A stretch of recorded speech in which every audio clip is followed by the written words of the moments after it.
Hi everyone, I'm Kelsey from Just Sew, and welcome to my third and final Patchwork Duffle tutorial. So this is part 3 of my 3-part series on the Patchwork Duffle Bag by Knot and Thread Design. This is a super fun pattern that I have had a great time constructing. However, it takes a lot of time, and so I've split this up into 3 different parts. I did film this throughout the couple weeks it took me to make this duffel bag. So today is our final part on bag construction. So make sure that if you haven't already, you watch parts 1 and 2. And today we're going to hopefully be finishing your duffel bag. This also has one of the more complicated steps. I would say the most complicated step is attaching your end panels and your interior binding. But other than that, this pattern is pretty straightforward and simple, but it does take a lot of time. So I hope that you are as excited as I am to finish the Patchwork Duffel Bag. Okay, so I'm starting off here with my bag body and my strap that I completed all in step 2. And there's really no more that I can say besides follow the illustration on the pattern. It's very helpful. I had the 2 ends of my strap meet on one side. I made sure that they were pretty flush with one another, and I secured them when I stitched down the strap later on. And then I also marked where I wanted my reinforcement stitches to go.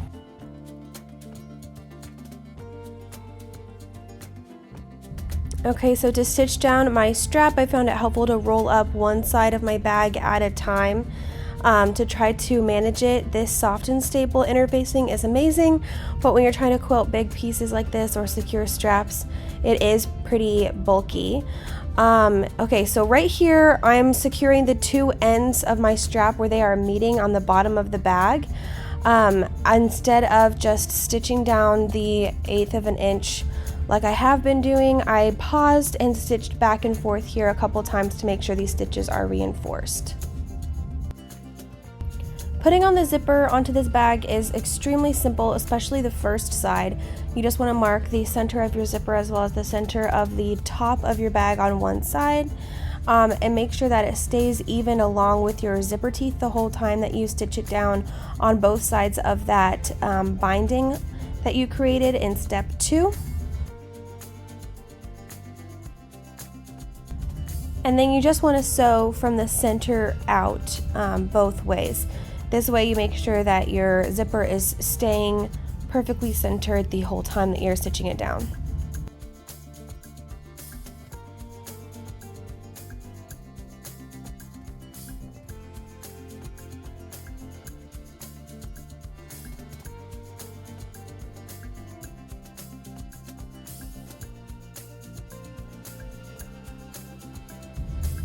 Sewing the zipper onto the other side is still pretty easy, although you do want to make sure that the side that you've already sewn the one side of the zipper to doesn't accidentally get caught under the needle. So you want to make sure that you have the zipper unzipped and that you have no layers underneath your needle that you're not intending to be there. Alright, this part is the part that I found the most challenging of the entire bag. You're first going to attach your end panels to the body of the bag, and then you're going to secure your bias binding around those seams so that you have no raw edges showing. So right here I'm marking the center of the top and bottom of my end panels, and I made sure that I noted where the pocket was facing so I didn't accidentally sew the pocket upside down. So make sure you double check that. And then you want to mark the center top of your end panel to the center of your zipper. Right here I already have my zipper tab and my zipper trimmed, and so I'm just making sure that those line up, and I'm using Wonder Clips because this is really bulky. It was way too bulky to use pins. And then I'm kind of moving from the center out across that top. And then I found it most helpful, instead of just to move all the way around in a circle, to then go pin my center bottom of the end panel and then work towards the middle with that. Now, you might find that your bag is actually a little bit bigger than your end panels. What I mean by that is there might be like a bubble that pops up like it did for me. And I worked that fullness into my curved edges.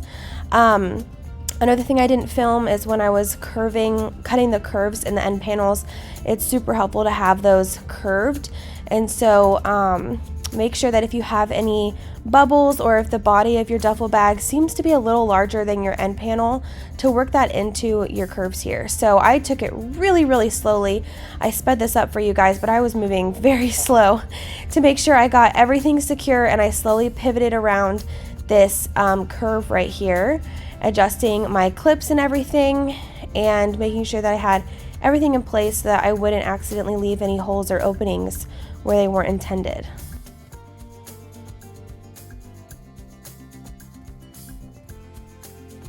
This is just another view for you guys to see, and also I slowed it down so you could see real time how slowly I was moving around these corners. So really make sure you take your time. You're gonna have to sew around this same seam 3 times. One time to secure your end panel, the second time to secure your binding, and the third time to fold over and complete your binding, unless you chose to do that part by hand.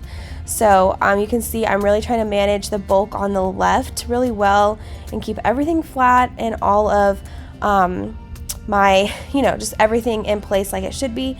So I found it helpful to fold it over like I just showed you there while I'm trying to manage all of that.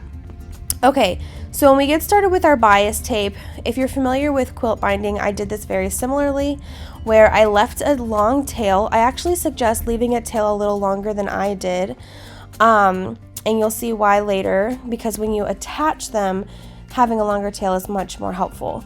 But I'm just going to sew right back around that same seam that I just made with my connecting my end panels, but with my bias tape secured. All of my raw edges are meeting, and the helpful part of having this cut on the bias is it goes around those curves really smoothly, especially once you've already gone over that curve one time before. It kind of helps. So then before I finished my binding, I slowly turned it right side out to see if there were any holes anywhere, so I could make sure I went back and secured all of those. So carefully inspect your seam, make sure there's no holes, you didn't miss anything, and then you can turn it back and complete your binding. So I'm not going to show you guys in depth how I did this because it takes a little while to explain. I completed it just like I complete all my quilt bindings, so if you need a more in-depth tutorial, I have an entire binding series. You can go watch that for how to connect your 2 tails here. I'll link that in the description below. But here you see I even had to rip my seam to make my tail a little bit longer to help me secure these 2 tails in the end. So I just attached those 2 tails together and then trimmed that seam and finished attaching my binding onto one side.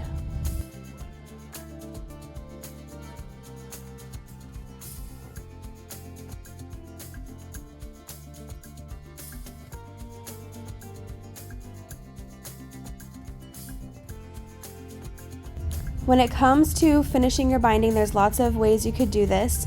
You're going to want to fold it around that seam allowance so that it covers all of your raw edges and your soft and stable to make everything look nice and professional and finished, and you'll find that it does curve really well around those curved corners.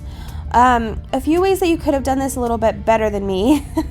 I really just held it in place as I went and stitched as I went, which I don't mind doing that, but if I was a little bit more patient, I think I might have glued this in place using basting glue or even permanent glue, just to make sure that everything looked really nice. It ended up looking great. It just was awkward to handle when it was so loose. So if you have the time and the patience, I would suggest actually gluing this in place before you sew it.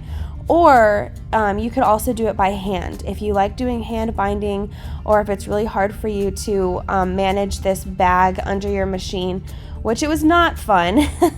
That's the part about bags that I don't like, is once it gets so big, it's harder to manage under your machine, but usually that's the fastest step and you're almost finished, so it's easy to get through that. So if you can get through that, whichever method you find easier, then you'll be finished, and you just need to turn your bag right side out and you have a finished duffel bag.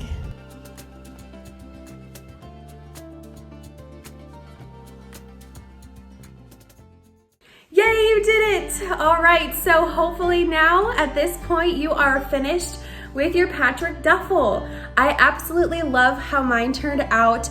I really like having this contrast fabric here against my patchwork. I feel like that brings it all together. The zipper was pretty easy to put in my opinion, but those curves around the end panel construction I know can be really difficult. So I hope that you stay steadfast and complete it, even though I did one end panel one day and one end panel the next, because by the time I did one, I was like, I need a break before I do the second one. So feel free to take as much time as you need to finish that part. And if you want, you could even finish the binding, the second part of the binding, by hand. If you're finding it really hard to maneuver around the machine, you could finish that second part by hand.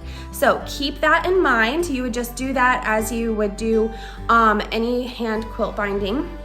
But I hope you enjoyed this. I'm so excited that I have this. I'm 22 weeks right now as I'm filming this, and I'm planning on using this as my hospital bag for when baby comes. So I'm very, very excited. I'll probably have pictures for you guys when the time comes, so make sure that you're following me on Facebook and Instagram, and I would love to see pictures of your finished bags as well, so tag me in any pictures that you post, or you could always go over to our Facebook group, which is called Just Sew Along, and there you can post pictures of all your finished projects. So I hope you had a great time. I hope you enjoy your finished duffel bag, and I'll see you guys in my next tutorial. Bye.